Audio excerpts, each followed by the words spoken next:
আসসালামু আলাইকুম রাহমাতুল্লাহ। আমার শাহিন এসছে শোলকুপা থেকে। শাহিনের মনিটাইজেশন কেন আসে না?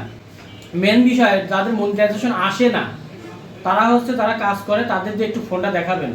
যারা প্রোফাইল নিয়ে কাজ করেন বিশেষ করে তারা আইডি দেখাবেন, কেননা কতদিন আগে কি কাজ করে রাখছেন, কি মেসেজ করছেন কাকে, আপনার কিন্তু বলার ক্ষমতা নেই। কিন্তু ফেসবুক কিন্তু রিপোর্টটা ধরে রাখছে।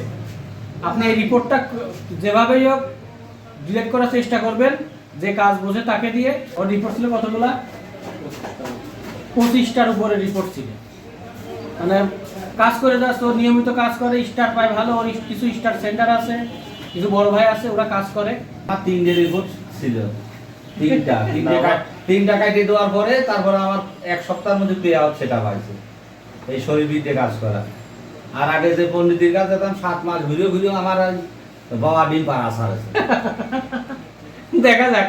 ভাই হচ্ছে আইডিতে 3টা রিপোর্ট ছিল। রিপোর্ট কাটার পরে কয়দিন লাগছে যে পে আউট? 7 দিন। 7 7 দিনে দিনে পে আউট সেটআপ পাইছি। 7 দিনের মধ্যে পে আউট সেটা। অথচ 7 মাস আমার ঘোরাইছে দাদা। যে পণ্ডিতের কাজ গেছি 7 মাস, সেজন্য লোক দেখে শুনিয়ে সারা টাকা দেওয়া হবে না। ঠিক আছে, যাই কাজ করলে এই অনলাইন প্ল্যাটফর্মে যদি কাজ করেন, নাম দেখে কাজ বুঝে কাজ করবেন। সবাই সবার সাথে থাকবেন।